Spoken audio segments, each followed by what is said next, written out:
So we have Western Kentucky now.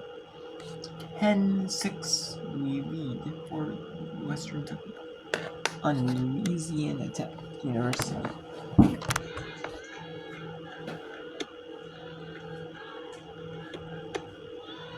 Away 1-1 on Brooke Diaz.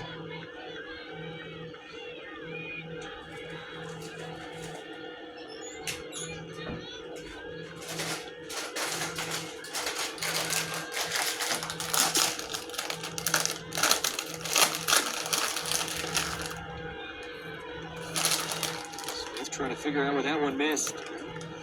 Looked good to me on that, but it's going to have to get a little bit closer right there. Diaz doing a good job at the plate, working the count, being very selective.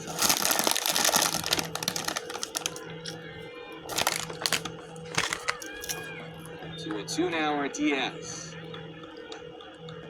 There's 5 hits for La Tech, a 2-run double for Rogers, 2 hits for Gilio. Rayleigh has a hit. Neal with a 2-run single.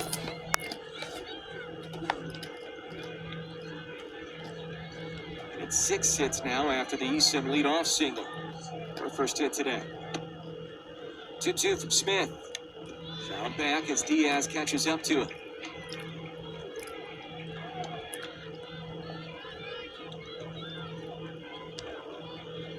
Game 2 on day 2 for the Conference USA Softball Championship. One more to come later tonight. UTEP and Liberty. An elimination game, our second elimination game of the week. It's called and granted. Our producer Rito Rodriguez, our engineers Alex Ramirez and Elias Fentanilla today. Audio Manny Gutierrez, EVS Dave Concha, technical director Chris Swan. Big thanks to our entire crew. Conway, our director as well. Anthony Casals, our stats. Ryan Cox, Adam Young with you. 1 more to go today, 3 more tomorrow, and then the championship on Saturday.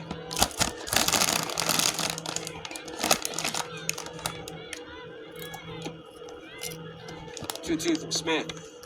Rounded to third, that's a fair ball. Juggled by Sanders, and then casually whistles it across for out number 1 here in the 7th. Sanders does a good job of getting in front of the ball, doing what you need to do. Make sure you filled it, pop it up. Kind of look at the ball a little bit, kind of like, hey, it's right there. Let me grab it and make a nice, easy throw. Getting the first out is what it's all about right here when you got to lead by 4. So WKU does a good job of scratching that off. Just want to make sure they keep plugging away. Don't let anything big happen.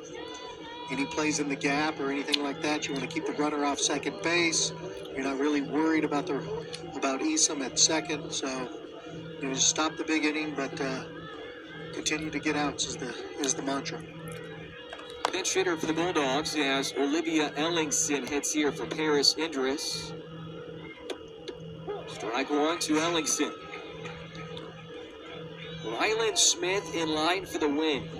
2 1/3 for the freshman. She's only allowed 2 hits and a run. She has kind of weathered the storm. The offense has done a ton since she has been in.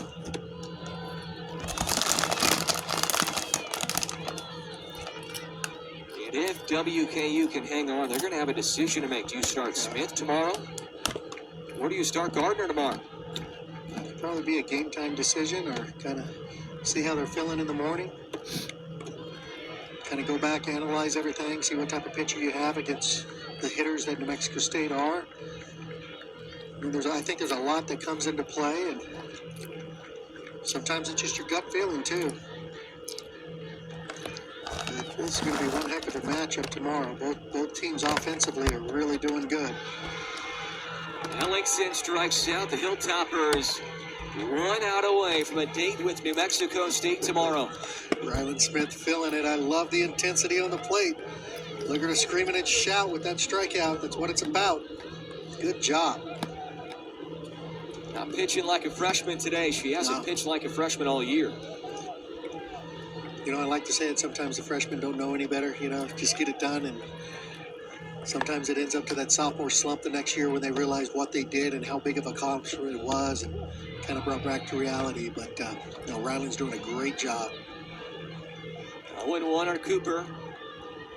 Couple of walks today for Cooper after two-run singles Wednesday in the win against UTEP. 4-run Hilltopper lead. 2 outs in the 7th. Maybe a little bit upstairs, maybe outside. 1-1 are Cooper. Hilltoppers fans most definitely wanted that one. Umpire says it was outside.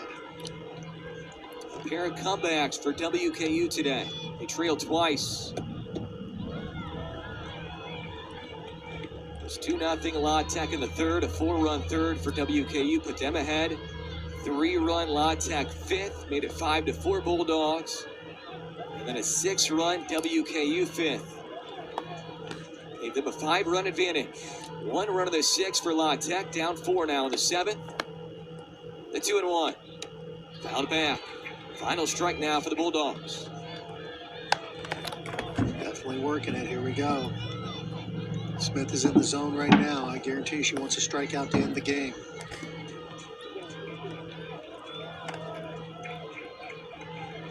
Two balls, 2 strikes on Caitlin Cooper. Smith rocks and fires. Change up. Strike 3 on the outer corner. Ryland Smith shuts the door. WKU on the And that is the game. So Western Kentucky wins that one 10-6. And we have Winthrop beats Longwood in that one. So that is the finals. We got a couple finals here. Coming room.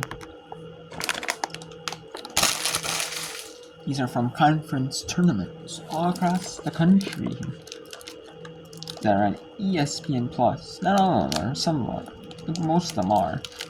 The only one that aren't is the SWAC, the MIAC, and the somebody decided to go on their own though, instead of dealing with ESPN Plus. They say Midco Sports Center and have the Sunday Plus. Similar to like the Big Ten. Plus they just have CBS Sports Center because they're me in one. You know, so anyways, whatever it is.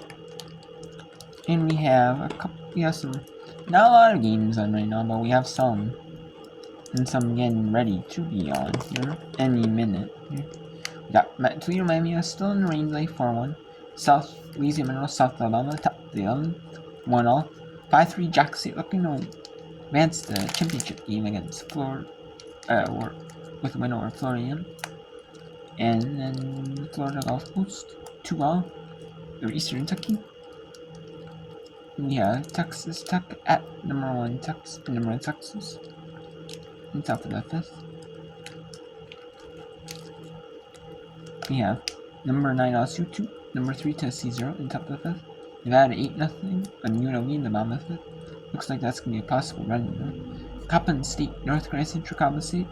Just each team looking to get one more run across. Even the possibly top of the 9th though. 3-all. Maryland and Michigan scores in the top of the 5th. 3-2 Kansas State leads, or South Dakota leads Kansas State. St. John's leads 7-0 on Butler. Samford 1-0 on Wofford in the bottom of the 3rd.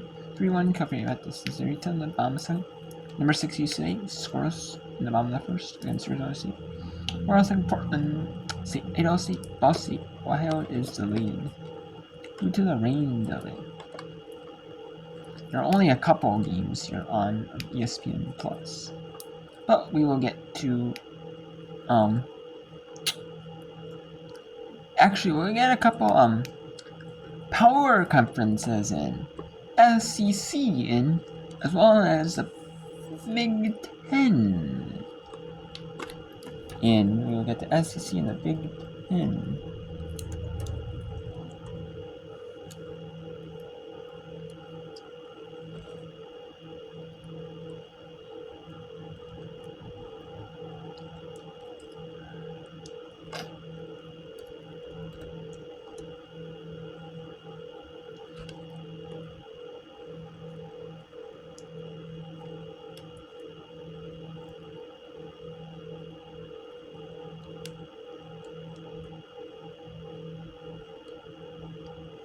And there's some rain here in this one, in the Big Tens. To attack those first.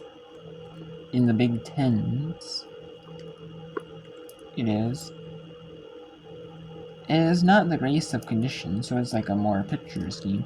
You need a wet ball, hard to make contact. And that is... Oh! And that is the top. We're all dried up here in the SECs. Swing and miss for Tennessee pitching. And that is number 3 of the top of the 5th. They're in the SECs. Now let's go to Sunbelt. Sadly, no, I don't think our career is going to be Hall of Fame in terms of whether or not we get reviews correct. Gonna have to try to improve the batting average throughout the tournament. 0-2 pitch upcoming to Lippert.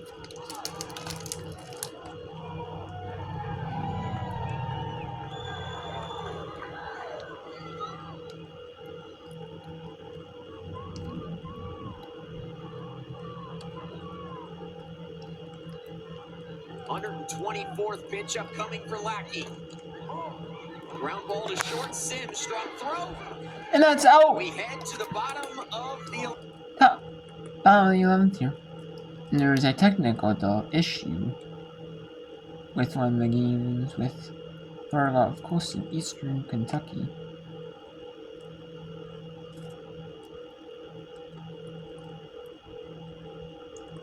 And we'll see if Toledo and Miami, Ohio can get that back. So right now there's only 3 in the show. We'll see though. With the ASUN Championships. I mean, obviously they're gonna go on and play the ASUN Championships. Whether there's a stream working or not. For it. Obviously, obviously they're going to. They don't know that though, obviously. Obviously, if there's a delay, they're not gonna fix it though.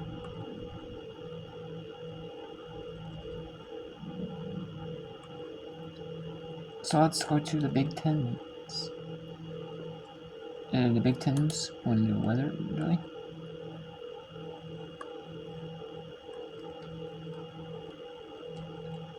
Are the Big Tens going to weather, really? I don't know, we'll see here. It looks like the Big Tens. 9-1-2. Looks like the Big Tens are not going to weather. Ella McVeigh had the single. Beat off the throw. It was close. Yeah, Michigan's going to hit 3rd time through this lineup this inning. So this is, to me, now they need to work through their mini adjustments and say, okay, we now have to recognize that off speed. And almost take a note from what we heard from Coach Carn. You've got to either sit slow or sit fast. And if you've got to be able to recognize it first and choose to swing at it or not. Right through the infield, and McVeigh has another single against Weishier tonight.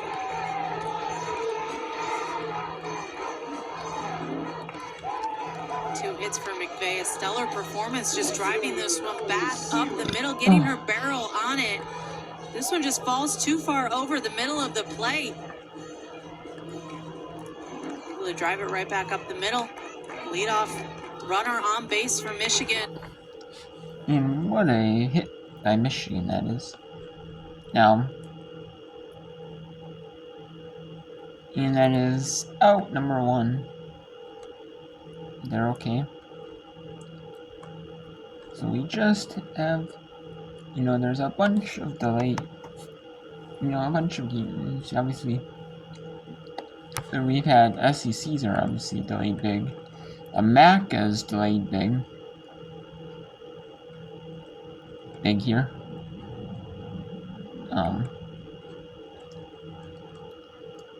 So I mean, sometimes you got delayed games due to like time. That's nothing, you know. And the SWAC is 7:15 Central, 8:50 Eastern. You got Big South at 8:10 Eastern. And the Southland second side at 7:50 Eastern. So.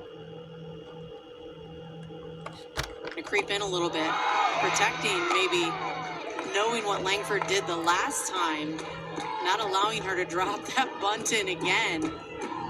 She started to creep in a little bit more. I think the last time Langford caught them on their toes, playing back a little bit.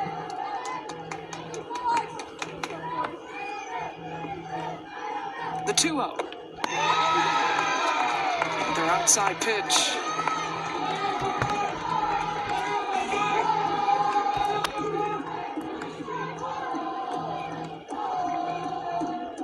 You let her swing away in this kind of situation? I would. I mean, I think, well, not on a 3-0 with rain. No. I'd let her take it. 4 pitches and a walk. And 2 on with 1 out here for Michigan.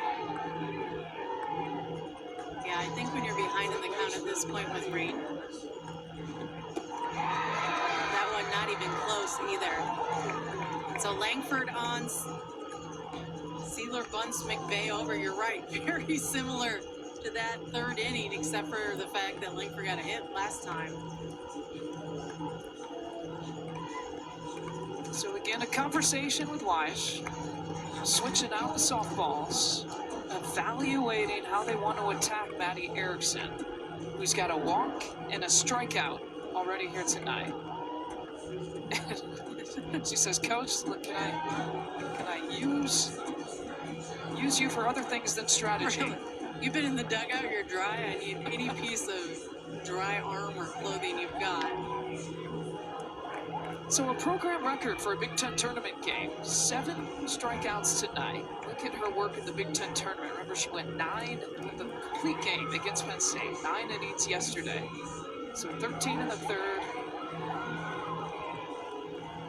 And the strikeout pitcher,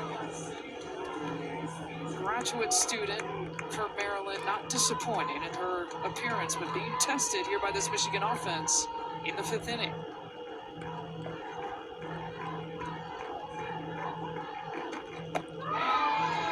Erickson misses on that offering. Yeah, another changeup. If I'm Erickson and I'm full right now, and I'm Stevenson, I'm almost going to sit changeup at this point because they have seen so many changeups. I would just be waiting for it because you almost expect it to come at this point. 2 right there, back to back again. And again, if you know that's coming, it's going to come in at 58 to 60 miles an hour. I mean, that's almost prime hitting speed if you are expecting to hit it. The problem is if you don't see it, you're going to be way behind at that 70-mile-an-hour pitch. Yeah, it's that speed, great, that speed discrepancy that I think is impressive. You can top out at 70 miles an hour, and then that change can hit the 50s. Does she go for 4 in a row? I haven't even been close to hitting it. Yeah. Weish can't pick it up. He's got to make a play. Can't do it. And now the bases are loaded with 1 out for Michigan.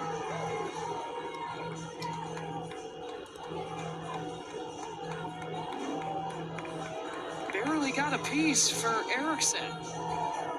Again, expected. This should be an out right here.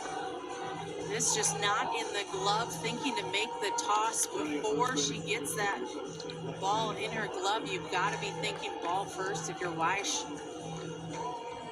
Just does not get the control the ball first. You could see it all over her face though. She knew it. Secure the ball first. Bases loaded here. Again, to my point, 4 straight changeups. Look at the speed range. 56 miles per hour to the 71 miles per hour. She threw 4 straight in the 56 to 58 mile per hour range to Maddie Erickson. And again, Maddie Erickson was still ahead of that last swing. Just barely got it on the tip of her bat. If you're full, you've got to assume similar. Lexi Delamonica is your pinch runner from Michigan at first base. Bases loaded, 1 out. Kiki Thole, the batter you want at the plate in this kind of situation.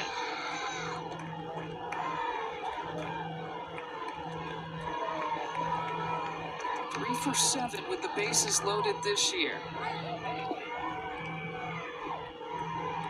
She has had a year to remember, first-team All-Big Ten honoree in her senior season. There's your 70-mile-per-hour pitch that's back. Yep, 2 straight 70-mile-per-hour pitches, just too far out of the zone, though. To me, she's been throwing her 58-mile-per-hour one in the zone. If I'm Thole, I'm looking for that pitch right here, right now.